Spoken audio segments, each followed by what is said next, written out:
Et notre association regroupe plusieurs food trucks avec des spécialités différentes. On a un noyau dur qui est 9 food trucks, mais en fait, nous on intègre d'autres food trucks aussi pour créer un réseau en fait. Et on s'est rendu compte en fait à plusieurs, on peut répondre à plusieurs demandes. Mais c'est aussi un besoin par rapport à nos clients en fait, que ce soit des entreprises, des associations ou des organismes d'État qui ont besoin justement d'une organisation et un interlocuteur unique.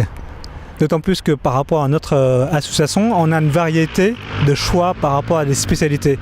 On a caribéen, vénézuélien, vietnamien, crêpes bretonnes, burgers revisités, toute une palette de produits en fait. On se concerte beaucoup entre nous et on anticipe les problèmes en fait en amont avec le client. Et c'est ça que le client apprécie en fait. On a mis une charte de qualité derrière. Et on a mis des critères précis pour que les gens adhèrent. L'aspect qualitatif des plats que chaque food truck distribue sur les services est vraiment très important. On tient absolument à faire les uns ou les autres des produits qui sont soit achetés en circuit court, en tout cas des produits frais. C'est des produits bruts qu'on travaille et on fait vraiment de la cuisine de rue, des choses assez simple, mais ça reste une bonne cuisine goûteuse avec des vrais bons produits. On propose exactement la même chose qu'à l'atelier, c'est-à-dire qu'on a déplacé le concept des bocaux dans le camion. Nos tarifs ne diffèrent pas de ceux de l'atelier. Nous sommes à 12,90 pour les formules entrée, plat ou plat dessert, boisson comprise, et à 15,90 pour les formules entrée, plat et dessert. La boisson est également comprise. Actuellement, nous avons une cocotte de la mer, nous avons un navarin d'agneau. Là, on va avoir la semaine prochaine un petit mijoté de porc avec une polenta crémeuse. Vous allez m'en dire des nouvelles.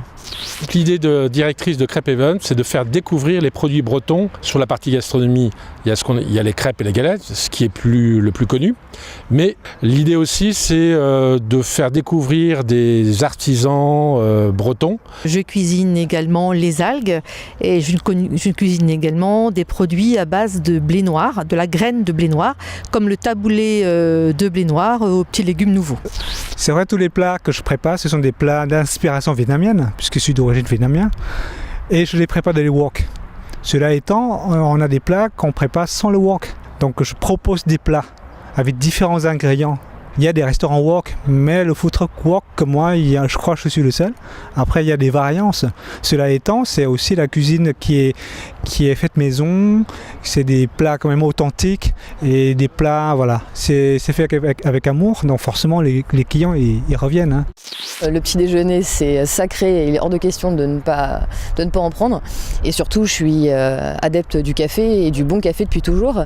Mais c'est une reconversion totale, hein, donc c'est vraiment les hasards de la vie, mais même quand j'étais dans mon ancien métier, c'est moi qui servais le café à tout le monde. Mon concept est vraiment basé sur l'actif qui est pressé. Il faut que je sois sur son passage, que je sois réactive, rapide, et puis que ce soit qualitatif, parce qu'effectivement, les gens connaissent de plus en plus les produits, sont de plus en plus connaisseurs et exigeants. À moi de pallier à tout ça et avec l'accueil qui va bien. Chez nous, donc, on mange caribéen, Martinique, Guadeloupe, mais aussi océan Indien avec la Réunion. Donc on fait des bokits. Alors le bokit, c'est le sandwich phare de la Guadeloupe, mais on le trouve partout dans la Caraïbe sous différents noms. Alors en fait, le bokit, c'est un pain cuit comme un beignet, avec à l'intérieur donc on a une palette infinie de garniture, hein, voilà, on peut tout faire, hein. On fait aussi des choses véganes, donc sans aucune matière animale en fait. Et puis après, il y a des acras, les fameuses acras de Mamie Henricia. Je les appelle comme ça, les acras de Mamie Henricia. C'est les acras de ma grand-mère, selon la recette de ma grand-mère. On fait aussi des boissons maison, des jus de gingembre, des jus d'hibiscus, voilà, tout plein de choses.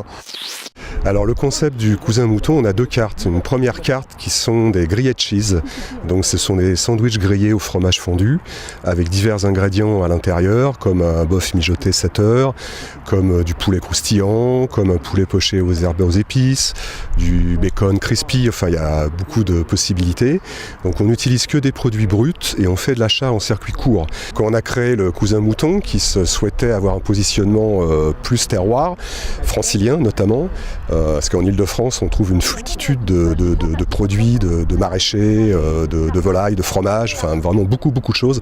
C'est un territoire très riche en fait qui est à redécouvrir. Et il s'avère qu'on a un mouton de race francilienne, pure race francilienne, le mouton francilien.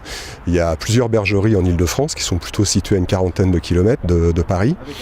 Et donc on fait de l'agneau façon un peu kefta, avec des herbes fraîches, de la sarriette, de la menthe, des choses comme ça, avec de la mozzarella. On trouve de la mozzarella en Ile-de-France. Et oui, et oui.